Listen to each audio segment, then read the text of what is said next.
Good morning, Grinders. Welcome to the DFS pregame show here on RotoGrinders. I'm Jordan Cooper, aka Blenderhead, Blender HD. If you want to follow me there on Twitter. And this is the show where we go over, we go a little bit about yesterday's slate, right? We got the $6 swing for the fences yesterday on Draftkings. So we'll take a look at that.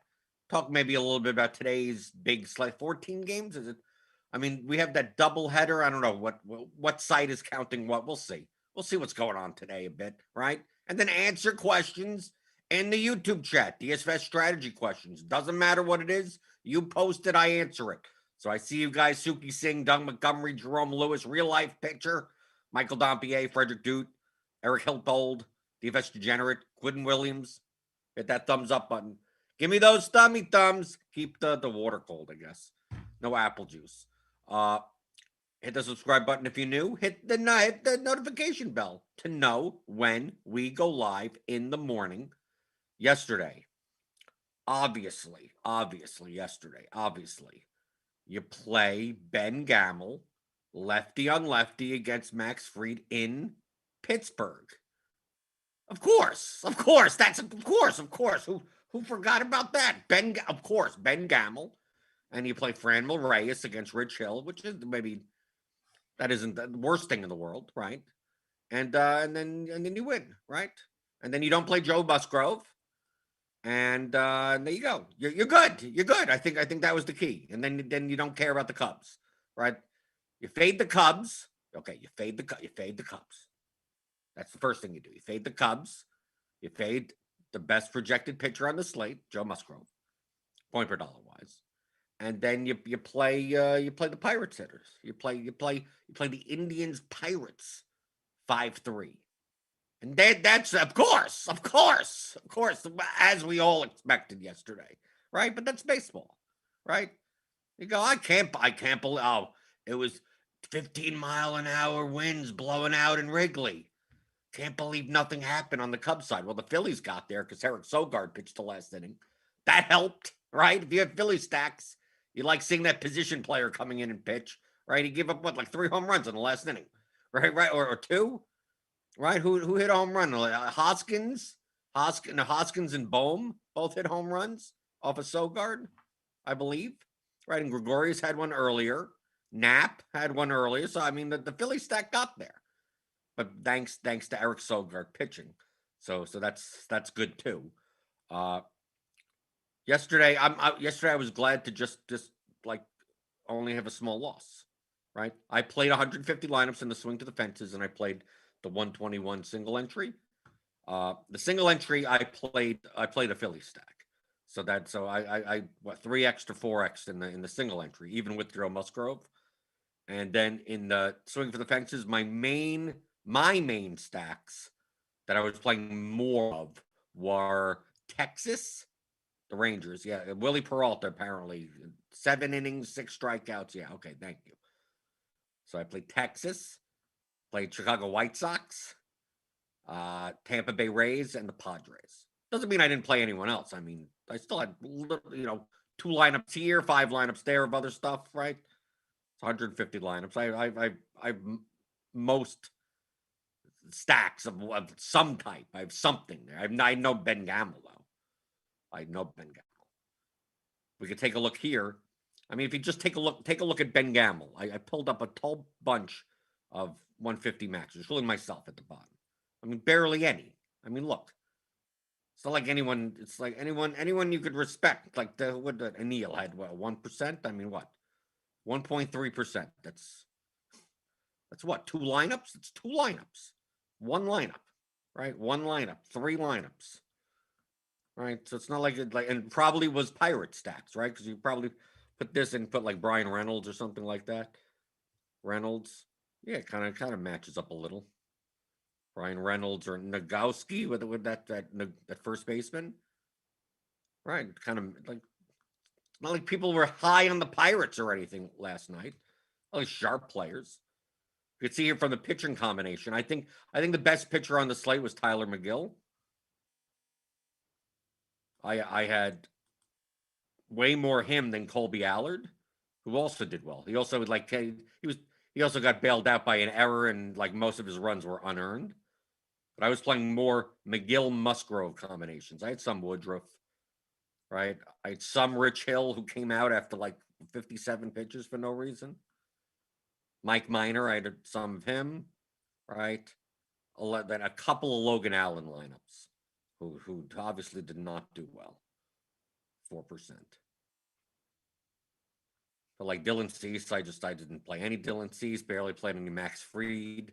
But this kind of goes along. If you take a look across the board, I mean, other than I Sloof with you, kind of played a bunch of everyone. Let's see here. Yeah, still played Woodruff and all these guys, but also played 14% Vladimir Gutierrez, who had 21 points. Bailey Ober, 26 points. Some of these pitchers down here didn't do all that well. But really across the board, I mean, if you take a look at Woodruff, it's like no one just X'd him out or anything. Yeah, maybe have less because he's the most expensive pitcher. But Musgrove, I mean, right across the board. McGill, across the board. Fried, most sharper players were under the ownership. I did 20% ownership. I liked Allard more than Fried. I mean, he projected better than Fried. But Allard was owned by a lot of sharp players. Cease was not owned much by sharp players like this. Minor was above, right? 8% owned, and most have them in more lineups. So this is what I do. I look at my constructions and go at pitcher. Like I seem to be in line with most of the sharp players. So what am I supposed to do? Not play like the sharp players? I mean, that's the whole point. That's why you're studying this. Okay, so we take away pitchers. I'm surprised how on the Gavin Sheets, why was he 20% owned? I don't know. I get Bryant, I get Contreras, I get Segura. I get the Cubs. The Phillies were actually lower owned than I thought they would be. If I knew that they were going to be this low, I mean, they weren't low owned. Right? Harper was 15%, Gregorius was 12%, McCutcheon was 11%. Herrera was 10%. Okay, so those guys are owned. But if we take a look at like Hoskins, who is kind of a little bit overpriced, he was only 5% owned. Hoskins, Bohm was 3%. Right, so you could make a Phillies lineup that isn't like Chalk City. Knapp was 4% owned, and he was cheap at a weak catcher position. So you could have made plenty of Phillies lineups that. Yeah, sure. They may have Harper and McCutcheon in it or something. Change one or two of the guys around to these 4% owned guys in your stack. Oh, you're fine now. So I had a bunch of those types of lineups, but I would have made more.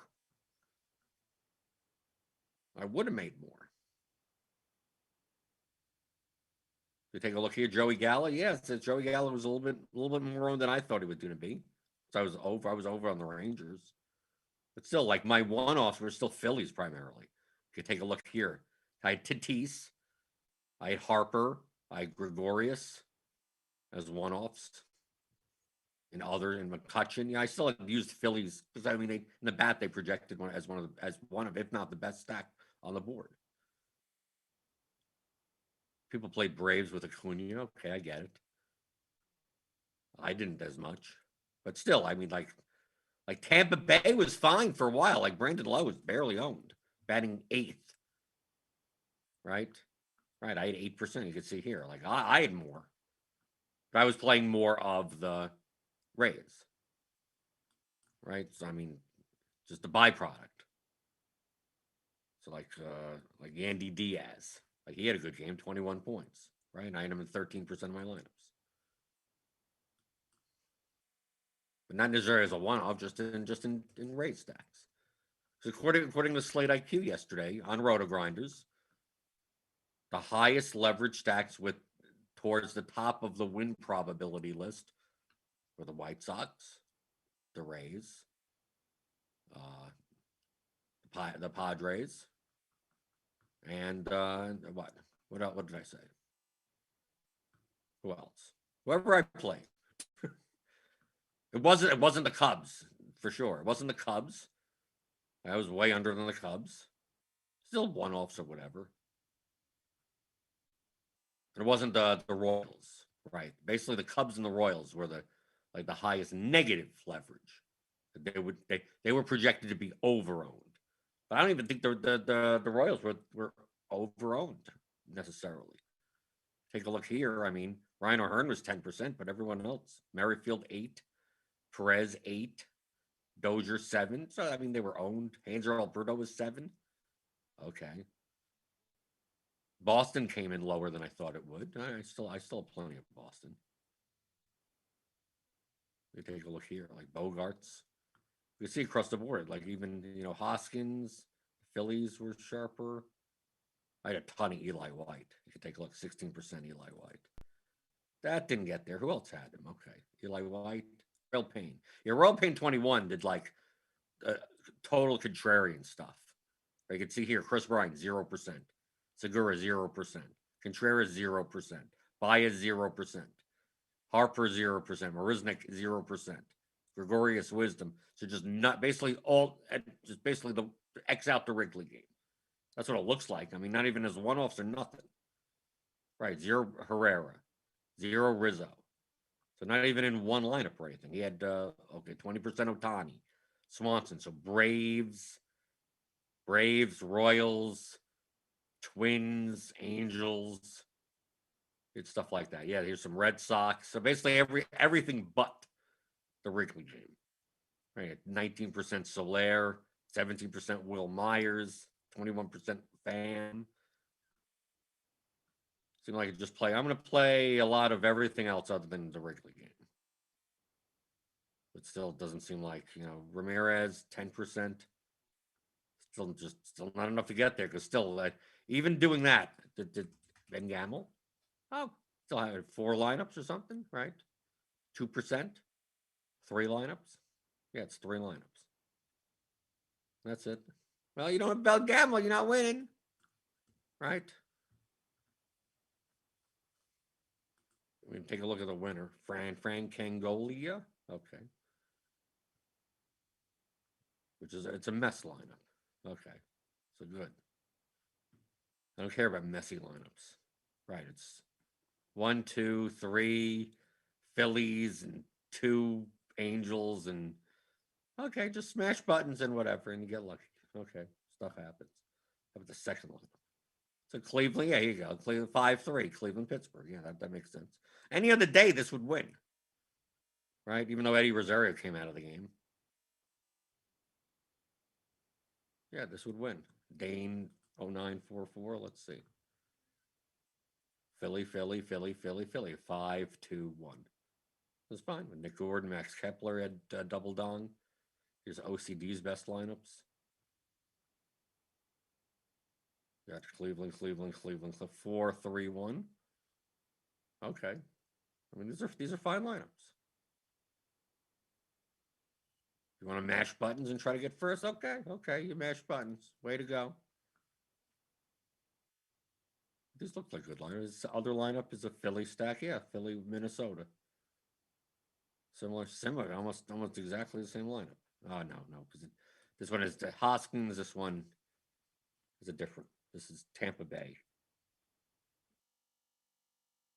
1, 2, 3, 4. Yeah, 4-3-1. Like Cheese. Oh, here's Cheese. What's Cheese's best lineup? Right, 5-5-3. Phillies, Indians. Which run most slates. This would be close to the winning, right? Other than Gene Segura maybe in here, but you have a home run. You have a home. Herrera had a home run, right? Fran Reyes had 2. Jose Ramirez had 24 points. Ahmed Rosario with 17. You get 2 of the higher scoring pitchers, and nope. Steak knives time on this slate at least. But really, the key to yesterday, just the Cubs were overowned. So why are you playing a ton of them? If we just take a look at the Cubs, I mean, most sharp players. I mean, look at Chris Bryant, was 28% owned. Mr. Goodseats and Slewfoot maybe had a bunch, but mostly under. Mostly Segura, right? Contreras. I mean, some a little over, and then I mean, catcher is catcher, so I get it. Baez. I mean, outside of Mr. Goodseats and I sloof at you, this whole list is it's all yellow. Marisnik, right? Still mostly yellow. I mean, Marisnik hit a home run, Baez hit a home run, but the rest of the stack is worthless, right? But people don't want to do that. Oh, there's such a good spot. It's a wiggly win game. I got to play him. No, why? Just like any other slate. 20% don't hit her? Why are you playing a ton of them?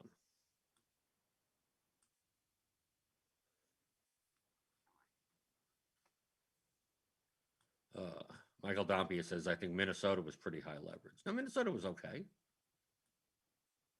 Minnesota, I mean, what was Kepler owned? 4%. Yeah, okay. Yeah, because with Cruz out of the lineup, people may have Larnick, 7%. I mean, they were okay. They were an okay stat. They were okay. I had them. I was over, right? I mean, if we take a look at like Larnick, right? 6, well, maybe not. Maybe not Larnick. Yeah, sharper players had the Twins. Polanco. Yeah, I guess so. Yeah, look, a lot of green, Kepler, mostly green. So yeah, I had 11%. That's fine. Who else is on the Twins? Who else is on the Twins? Sano. Yeah, green. So yeah, so Twins. A lot of sharp players had Twins yesterday. That seemed fine. Just anything to get off the Cubs.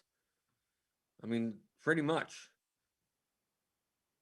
Even the Braves, like Acuna, like how did people spend up for Acuna? I mean, I guess. I just thought there were better constructions that left you with Acuna as a one-off. That's why Gavin Sheets even. It's like, how much was he yesterday? I mean, he was in my White Sox stats, sure, but I don't know how well he projected side of that. Right? Sometimes the projected ownership beforehand is not like Eric Haas is like 9% owned, 8%. Like why? Like recency bias. That's about it. 4,300 going against a good projected pitcher. I know Allard is not the greatest, but Allard had 9 strikeouts yesterday. I think that's his career high in a game. That's why it was less on. That's why it was more on McGill and less on Allard. Because McGill has like a 30% strikeout rate. Allard is just soft throwing lefty pretty much. I mean, I still had Allard, but nowhere near the amount of McGill, and nowhere near the amount of Musgrove, and that didn't work out.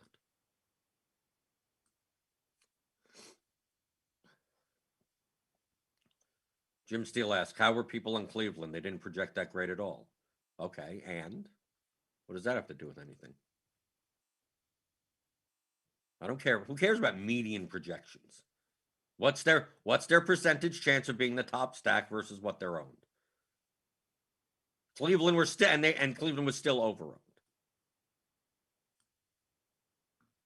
On DraftKings, at least. What was going on FanDuel? I don't know. I didn't play on FanDuel yesterday. Jim, you still don't get it. How were people on? I'm not on anything. How was I on the Rangers, the White Sox, the Rays, and the Padres yesterday? Because they were underowned compared to their ceiling probability. That's it. The Mets were also underowned for their ceiling probability. Like the Mets were almost no, because they're up against Woodruff. They also were one of the lowest probability teams on the slate. But they were underowned. So like, yeah, they were 1% owned when they should have been 1.7% owned. I mean, like that type of thing. Doesn't mean you can't play them. You can play them if you want to play. You want to play the Pirates. If you want to play the Indians, go ahead. You could build a line. You could build a lineup. That's good. If you built Indians 5-man yesterday, and you played McGill, Musgrove, Bryce Harper, right? Something like that. Whatever shortstop, Gregorius in that lineup, or whatever you want. That would have been a fine lineup.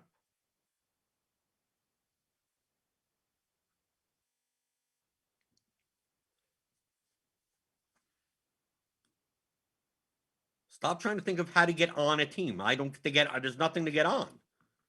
What did they see? I didn't. No, nothing. There's nothing to see. There's the stuff that I talk about every single damn day. There's nothing to see. We take a look at slate IQ from yesterday. Let's see. IQ July 5th. No. RotoGrinders. Grinders slate IQ July 5th. Monday, July 7th. What was yesterday? Monday?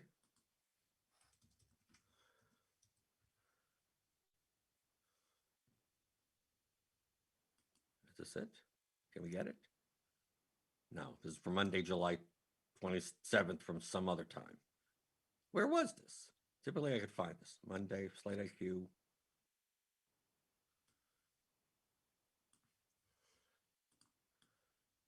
Usually I could type in the title.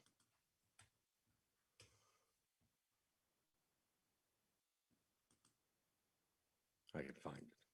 No, it still says Monday, July 27th. Oh, because I put that in. That's why. Monday, July 5th. No. I don't know if I could find this. No, July 20th. The tournament. Can I put this in? Sunday. Because I don't know the number at the end. I don't know. How do I get to it? There's not index yet. I was going to show the slate IQ from yesterday. No, this is now this is some other site. Okay, whatever.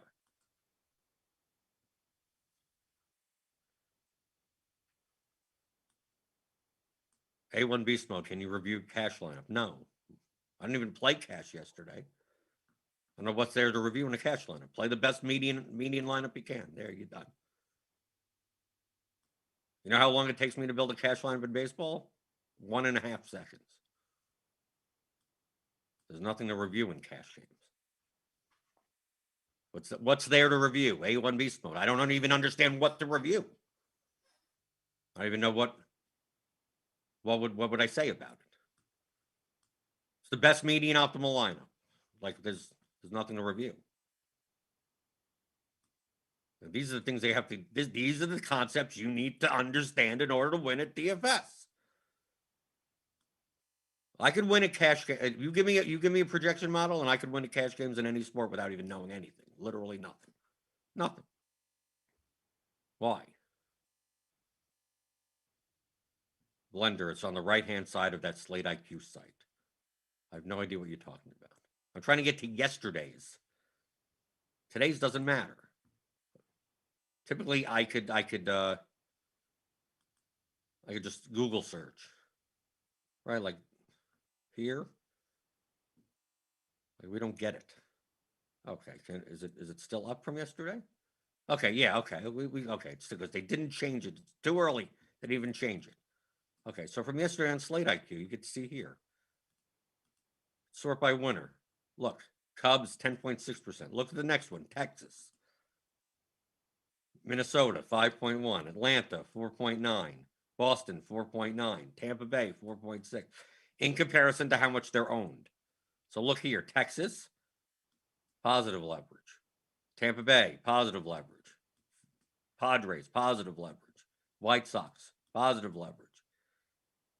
3.6% chance. Like, yeah, Chicago, the Cubs,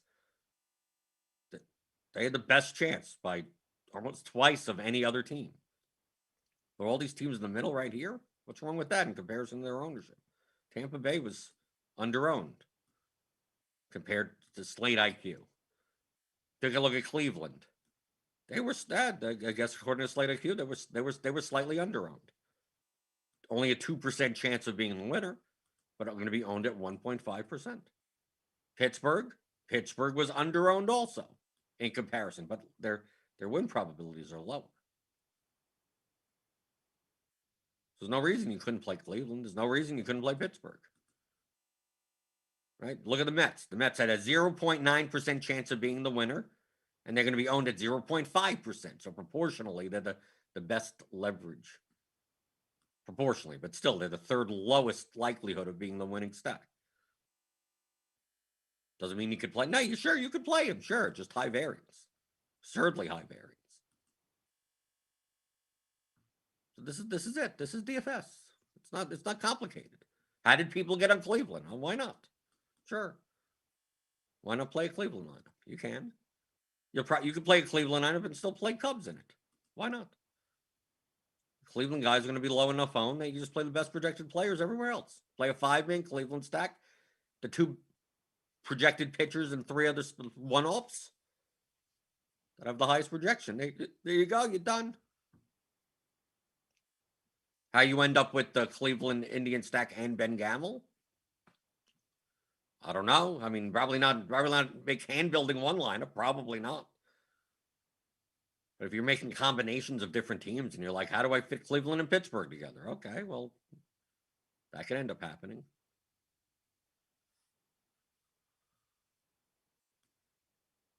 Jim Steele, did I stack Cleveland? I think I had Cleveland in 2 lineups.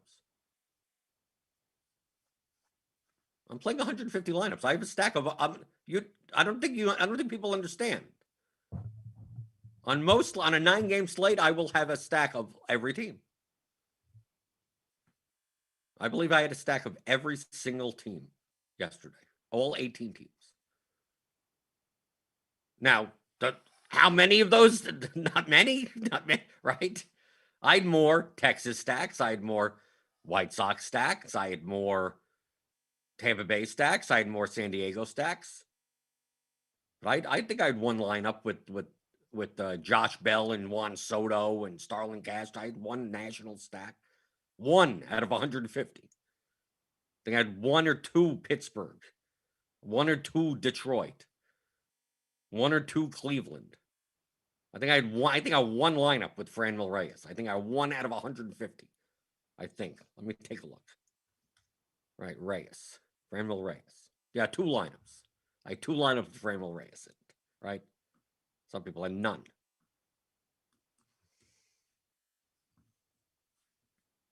You could make a Cleveland lineup and still be good and be fine. It's a higher variance lineup. How many of those types of lineups do you want to build? Out of 150, probably not many. I'm not going to build 75 lineups like that. Yeah, the expected value may be similar, but I mean, the range of outcomes is going to be ridiculous. Right? $6 contest, 150 entries, right? That's $900. If I played 150 lineups like that, I would say 95% of the time I go from $900 down to like nothing. You lose 90+% of your money. Sure, I guess you can. If you have a bankroll to do that, I mean, if you have millions of dollars, sure, go use that strategy. Just play the high variance, low win probability type lineups. That still have plus. They're majorly plus EV. It's just that it happens once in a blue moon. So to play 150 of those seems it's not good from a risk tolerance perspective. But that's also the main reason why I'll play a stack of almost every team on the slate. Maybe not today. Today we got a 14, 15 game. I mean, then you just get like why? You get to we have 14 games. Yeah, they're all okay. There's some rain. But is it likely I'm playing a Brewers stack against DeGrom? Probably not. I'm probably not going to do that. Will I have Brewers in my player pool? Maybe, but not as a stack. Look at these prices. Who the hell would be stacking the yes, against DeGrom, I'm going to play Luis Urias at 5,000, 5,100, Adames, Narvaez. Look at these prices. They forgot. Someone at DK forgot. Who's playing 5,500 for Willy Adames against DeGrom? Like, these prices should be like $1,500 cheaper. Which means no one's going to have this, especially as a stack, let alone one-offs. Hey, Jackie Bradley's 2,600. Yeah, okay, now you can play that guy. When you take a look, yeah, like will I have any Minnesota stacks against Rodon? Maybe one. I don't know. These guys are cheap. Jeffers, if she bats, 3,400 at third, Maybe. Larnach is cheap. I mean, it's lefty, but whatever. Celestino, 2K, right? If it's DraftKings, I mean, this is DraftKings. I'm going to be playing on FanDuel today. Yeah, but why not? Well, you play a team against Rodon. Why not? Who said you can't? Will I play the Cubs against Nola? They have 4.47 total. Why not? Take a look down here. There may be teams I don't stack, depending on their projection and their chances of winning. Do I play the Cardinals against the Giants at these prices? Probably not. Right? They come out of cores and they're more expensive. Goldschmidt at 4,900, Arenado at 58, Molina at 45, Edman at 48. They are unlikely to project that well with a 3.8 total. 59-degree weather, I don't know. So maybe I have no Cardinal stacks. I'm assuming they'll be very poorly projected. Right. But you could, if you want to just make one lineup of every stack on the slate, you can. I mean, you're perfect with those lineups. But you could make a Brewers lineup. A Brewers 5-man stack against DeGrom, and then jam in the best projected players in the other spots. And I wouldn't call you nuts for playing that. I mean, you could probably find much better lineups to play. That's a better way of putting it. You could likely find plenty, hundreds or thousands of better lineups to play than a 5-man Brewers stack against DeGrom today, at those prices especially. But would you be nuts for doing it? No, you're not nuts. They're going to be barely owned. They're going to be, I mean, I don't know what, sub 1%. And if DeGrom, he gets hurt in the second inning and he comes in and whatever, the bullpen gives up 12 runs. And that'll happen more often than, if you're going after 50K at first or something, 100K to first. You use one lineup to give it a shot. Okay, you could give it a shot with one lineup. Right? Would you play 50 of those? I mean, I wouldn't. But you could. So you're not nuts. I think there are thousands of better lineups than that have a higher expected value. But if you wanted to put together a 5-3 on DraftKings with the Brewers and whatever, and just basically the other 5 players in your lineup are just slam whatever the chalk is or something, I think you're fine. I think, okay, you could do it. So that's why he said, well, and then that'll happen. Is that what put people on the Brewers? Like nothing. No one put anyone on the Brewers. You're not trying to predict outcomes. I don't predict outcomes at all. I want a lineup that wins first place if a certain outcome happens. How often does that outcome happen? Is X percent. How much will they be owned? Y percent. Is X higher than Y? If the answer is yes, consider them. Play them. Play that team. Play that lineup. And you have to put it into the context of those chances for everyone else on the slate. There's 28 teams on today's slate.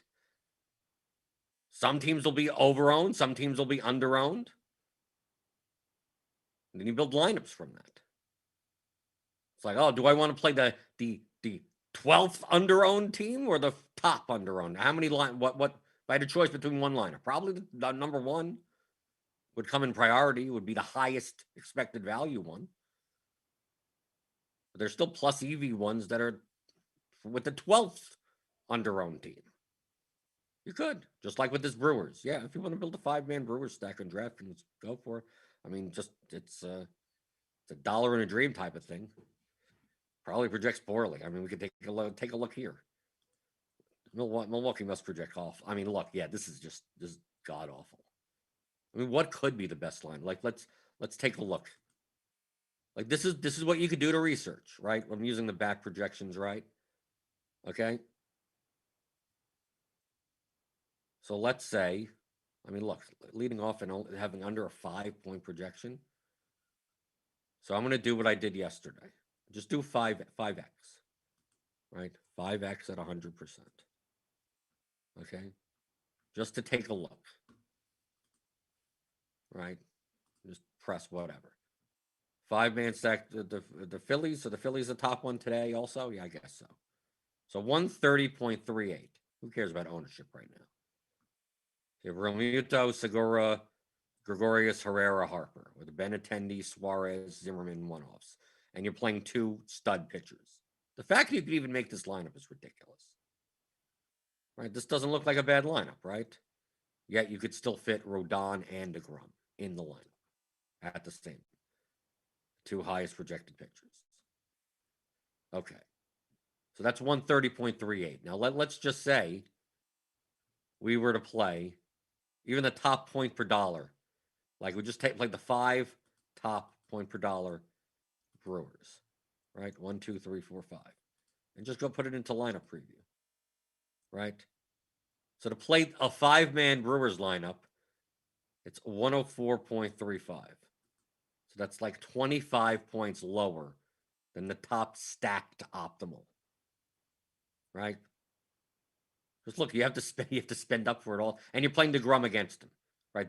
That's how bad the lineup is, and you're playing DeGrom against him, right? You obviously wouldn't play DeGrom against him. So let's take DeGrom out as the pitcher, right? Because he's the highest projected pitcher, so obviously that's going to show up, right? You play the 5-man stack and DeGrom. Yeah, why not? Play the negatively correlated player. Okay, so let's take DeGrom off and then put it right. Okay, Otani, Rodon. Okay. Suarez, Gregor. Okay. This is even lower. 93.6. Okay. So it's over 35 points from that Phillies stack. Right? And 67% total ownership based on this. Or current.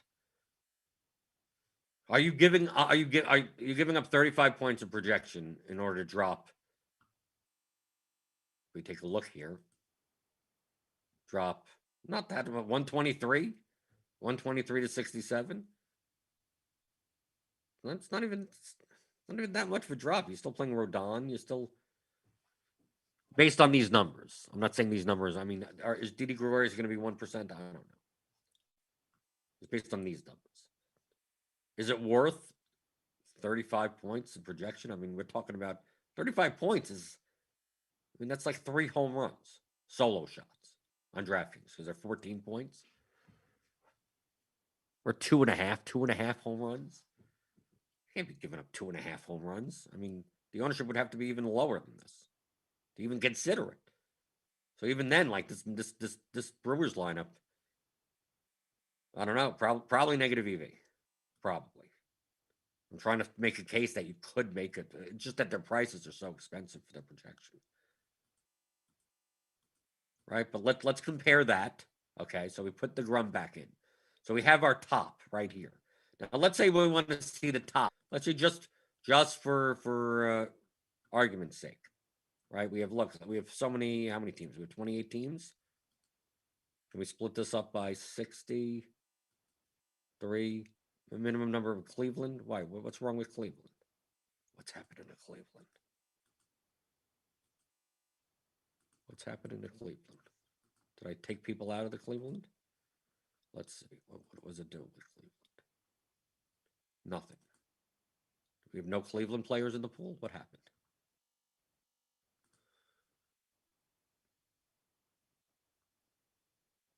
Do we? Or is this a should I reload this? Are we missing Cleveland? Let's see. Are we missing Cleveland? I don't know. Cleveland's missing, everyone. We're missing Cleveland. They not have okay, 11:30. Let's see. No, we're just missing. Cleveland is just nope, not projected. Oh, is that the game that's not technically not on the slate anymore? Yeah, that's all. Yeah, because they're canceled. Right, that game's canceled. Okay. Now I get it. Now I get right because they canceled because of the hurricane or whatever. Okay, now that's why it's given me this Cleveland. Right, so I can't use Cleveland and Tampa Bay. Okay, there we go. Okay, now that makes sense. Okay, so now what I'm trying to do here is trying to just build a 5-man stack of like just every team as many of the teams as possible, right? Okay, so 100 lineups or whatever, just to see like what the best stack of a team would be or something. So we saw Milwaukee, like you have to give up like 35 points in projection. Probably not the best of things. But still, I mean, you get tons of relative value. I mean, if you want, like I said, you wouldn't be nuts to play that lineup. You probably wouldn't be smart either, but you wouldn't be nuts. There's a case, right? The highest projected pitcher, right? He gets blown up, and then these guys, yes, there's a case. So just understand that's absurdly high variance. So even if it was plus EV, you're gonna realize that EV like one in every like 1,000 slates. And when you realize it most likely it'll be close to the top. But anytime that you don't realize it, it's going to be garbage. You're not going to. The Brewers get to the Grum and only score 5 runs, and you're like, okay, but the stack still didn't pay off because some other team scored 12, right? So just because, he got blown up a little. No, he needs to give up a ton of runs.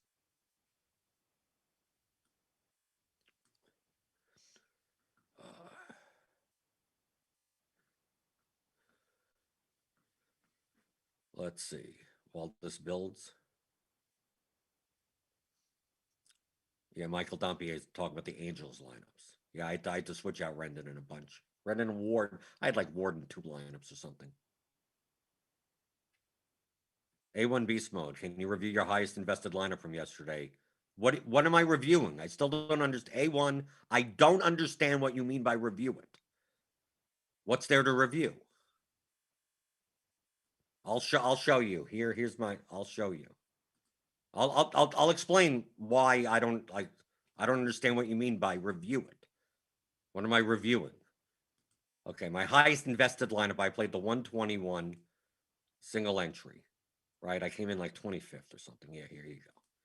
Here's my $121 single entry lineup. Philly stack, Knapp, Hoskins, Harper, Herrera, Bohm, with Musgrove and McGill. Tatis, Polanco, and Eli White as one-offs. What am I reviewing? Tell me what am I reviewing? I played a 5-man Philly stack in single entry. So I don't understand, like, what more am I going to say?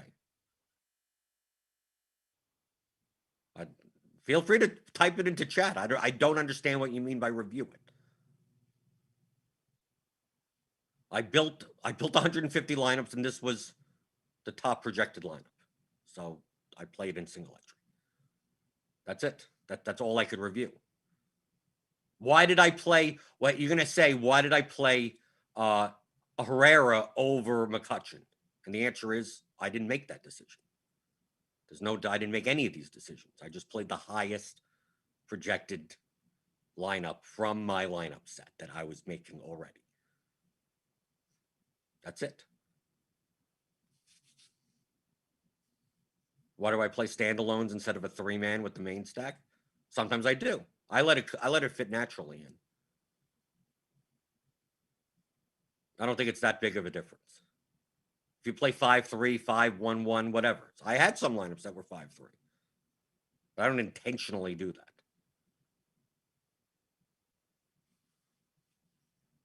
Right, A1 Beast Mode. Review means explain what made you click on certain play. I don't. If you watch this show, this is a math problem. What made me click on? I didn't even click on the players, let alone choose the players. I did not click on a single one of these players. I use the bat projections. I trust the model. I'm building lineups for the large field GPP. So I'm already trying to get leverage for a large field GPP, right? So 150 of my lineups are made for large field GPPs, which means the first lineup, the highest projected one of those, maybe I don't even have to be off that off the board in the 121 single entry, 551 entries. But if it has the highest projection and already has enough leverage for a large field GPP, it definitely has enough leverage for a single entry. So why not play the highest projected? I'm not going to play the lowest projected one. So there you go. That's it. That's it. According to the bat projections, as of what, 5 minutes before lock, this was my highest projected lineup. Tatis, Eli White, Jorge Polanco, one of those. And a Philly stack like this with no Gregorius, Tatis instead of Gregorius, Herrera instead of McCutchen, Knapp at catcher, Musgrove McGill. Okay, that makes sense. So I just don't understand what I'm reviewing. Why did I play these? Well, go back to yesterday's back projections. I don't look at any stats. What would I do? I have no reason to click on a player.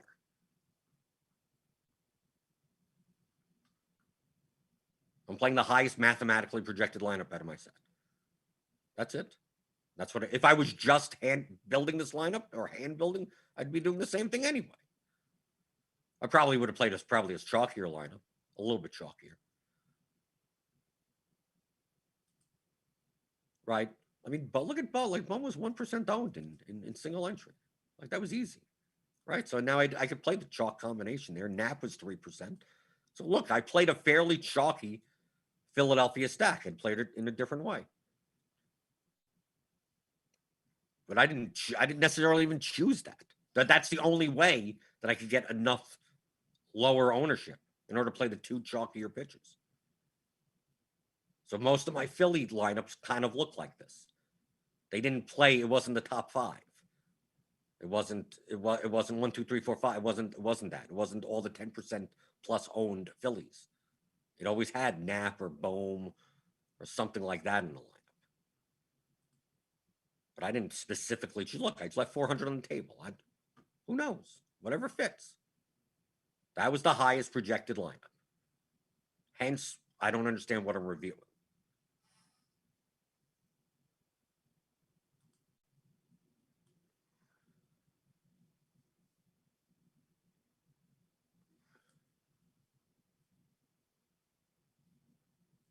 A1 Beast Mode. How is Chris Bryant not on your optimal lineup? I'm not playing cash games. I don't care. Chris Bryant projected well. Mathematically, based on the leverage, do I have to speak slower? Chris Bryant was 28% owned. If I put Chris Bryant in this lineup would be 2 owned, which means that I wouldn't have been able to play Musgrove. Obviously, that probably would have turned out to be a better choice. The key is the ownership here, right? This lineup is built for large field GPPs. It's just the highest projected one of the 150 set that I did build. So I throw that into the single entry because I want to prioritize projection over leverage, right? Over ownership in a single entry contest.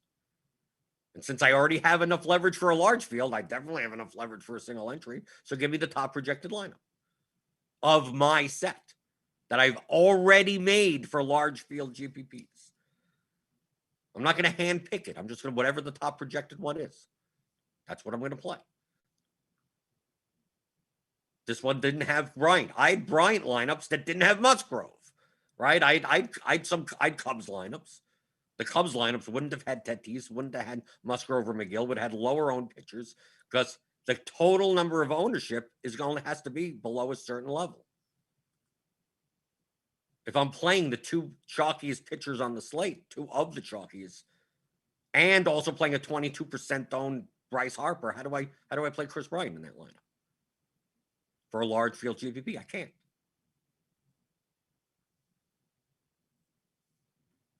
So this isn't the whole point is not to play the optimal lineup. You're trying to win first place in a GPP. That's the main difference. You should probably watch the pregame show. Just go back to January. Hundreds of hours. I've never picked in MLB DFS. I've never I've been playing for 4 years. Ever picked a player. And I rarely, in the beginning I did, and I was stupid to do it, look at stats. I don't pick players and I don't pick stats at all. It's a mathematical problem that you're putting together. You're saying, okay, this lineup could win first place. Okay, that lineup could win first place. This lineup could win first place.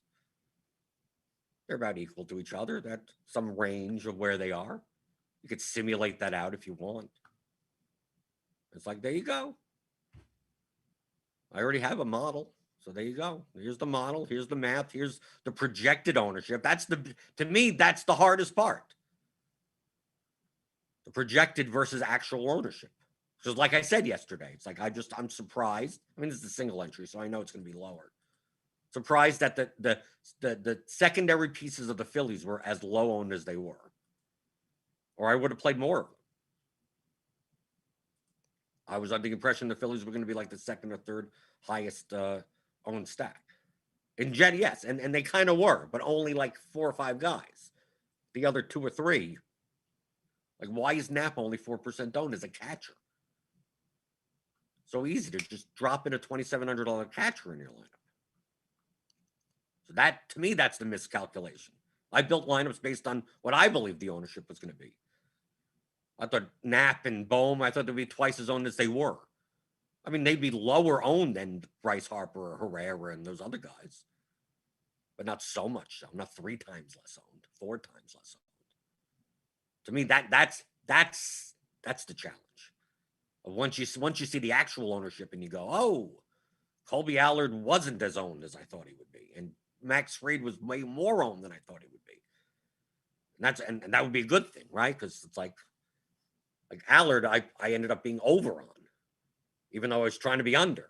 And Fried, I barely played, and I was happy to see that it was 20% owned. So that had I known, I would have played more Allard. It probably would have been just X'd out Fried. I think I had Fried in a couple of lineups. I just would have X'd him out at that point.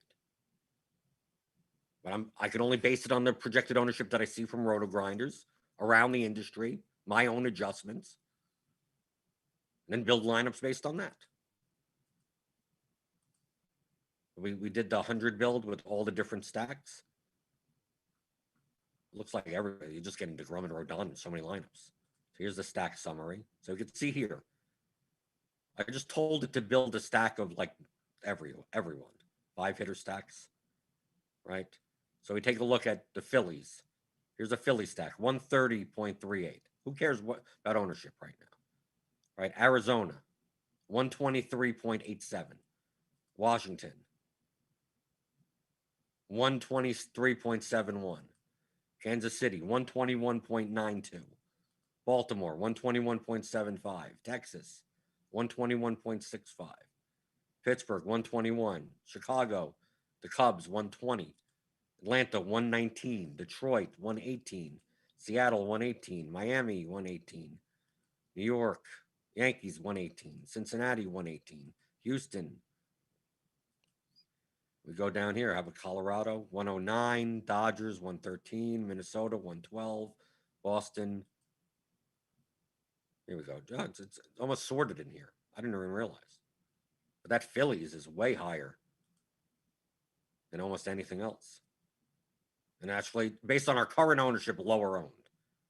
So you can see here that you could make Philly stacks with very good projections, right? 130, 129, 128, 128. There's the 4 that I made. Right? And there's different players in some of these, right? Right, because I automatically made it with like 3 uniques just to get diverse. But like outside, look, the Phillies project, well, obviously. We go into this middle range, like right here, like let's say Baltimore. Let's go to the 18th, where I saw a bunch of them. Right? So here, Detroit, 118.81. Seattle, 118.5. Miami, 118.39. Yankees, 118.14. Cincinnati, 118.05. Houston, 116.9. White Sox, 116. Like any of these teams are within like a point of each other. So you could make a lineup. Like we take a look at, here's the Cincinnati lineup, right? 118.05. Rodon, DeGrom, okay. You have a red stack, Suarez, Farmer, Stevenson, Aquino, Castellanos. Jose Rojas as a one-off, Segura and Zimmerman as one-offs. Now we look at the Yankees lineup, right? Rodon, DeGrom, the Yankees stack, Zimmerman and Segura as one-offs, and Jesus Sanchez as one-off. They're almost which lineup should I play? Which lineup should I either? If they were both owned and projected the same, what's the difference? There's no difference. Miami, right? You're getting Real Muto, Zimmerman, and Harper with the Miami stack. Still Rodon and DeGrom. 118. What's the difference? If they were owned the same, what's the difference between the two lineups that I showed you before? Nothing. Seattle. Here's a 118.5 lineup. Rodon, DeGrom, Real Muto, Harper, Gavin Lux, one off. With the Seattle five-man, with Haniger, Bowers, Seager, Moore, and France. What's the difference between this lineup and the three lineups that I showed you before? Barely nothing. Which do I play? Whichever one you want. Now you go down to Colorado, it's 109.72. Obviously, you're giving up another 8 points of rejection, but obviously, if you're getting enough ownership, you're going to make it up. So this is the best Colorado stack that it can make based on this, I think. Dodgers. Minnesota. Trying to make the best, but Vlad Guerrero in the lineup. 112.72. But you can see this ownership starts going down. Now, should you trust the ownership that's posted currently right now? Probably not. But that's how you judge. Here, I'm showing you all the teams. Here's the best four stacks or whatever, best four lines you can make with three unique. So it's not necessarily technically the best. The Cubs, 120.73. What's the difference between this Cubs lineup and this Pittsburgh lineup? Right? 121.06 at 113. 120.73 at 102. Atlanta, 119 at 121. So this Pittsburgh lineup ain't that bad based on these ownerships. Stallings, Evans, Hayes, Newman, Gamble. Acuna, Harper, Segura, one-offs, and Rodon and DeGrom. This lineup may be better than maybe better than Houston. Right? 116 at 115. Not the greatest of differences. What, 4-point difference? That isn't that dramatic. And here you have Andrew, Zimmerman, Real Muto. So this is what I'm showing you. This is what I mean by, well, how do I review what players did I click on? Like what would I review? Did I look at any stats to do this? No. It's already in the projections.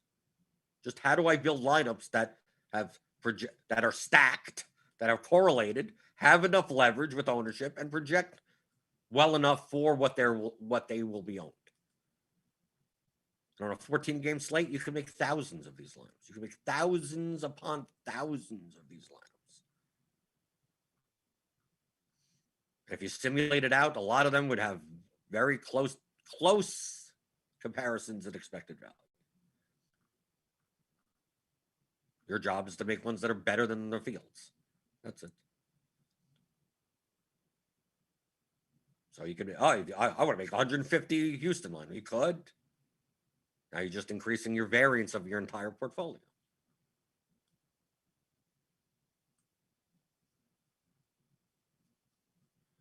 Michael Dampier says you should have a tip jar like OnlyFans for having to answer the same question so many times for new listeners. A super chat. You could do super chats, whatever. This is the RotoGrinders channel. I wouldn't even get it. I wouldn't even get the money. RotoGrinders would get the money.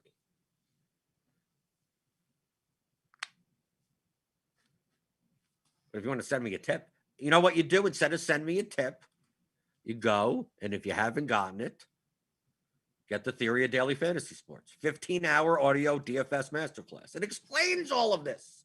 All the stuff I thought that the concepts are in here. This is game theory. This is exactly what you're doing. This is exactly what the top players do. Right? I talk to top GPP players all the time. You know what? Most people, when that first home run of the day, right? Some random person hits a home run, right? Zach Short hit a home run yesterday, right? I would say 90+% of the top GPP players don't even know if they rostered him until they look. They don't even know. They go, oh, I did play some Tigers stuff, right? And they go and they check out of 100. Oh, I got Zach Jordan, 3 lineups. Oh, beautiful. Thanks. They don't even know. Okay? Because it's a math game. It's like they have a model. They put in all the stats into the model. It spits out numbers. You simulate outcomes. And then you build lineups. Then you decide on your strategy, game theory-wise, who's over-owned, under-owned. You add that element into it. So you play more of one versus the other.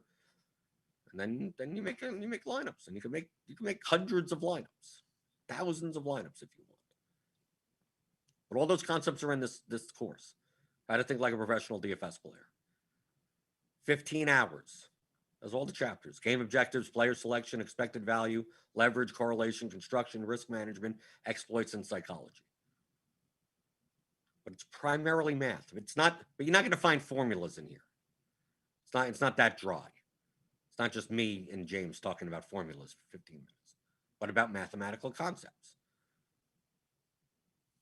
So go to Theory of Daily Fantasy Sports, theoryofdfs.com. Pick that up. Hit the thumbs up button on your way out the door. Give me the thumbs. I got the white. It's in the water. The water's not that cold. It's not that cold. Not doing a good enough job. Hit the subscribe button if you're new here. Hit the notification bell to know when we go live. We got Grinders Live coming up later today. 14-game slate. Not the Cleveland-Tampa Bay game. It's gone. It's not on the slate. They'll be talking about that later. And I'll be reviewing that slate, right? Not on the players that I clicked on, because I don't click on any players. Right? We'll be reviewing that tomorrow, because that's what we do here. Every Monday through Friday at 11 o'clock Eastern on the DFS pregame show on RotoGrinders.com.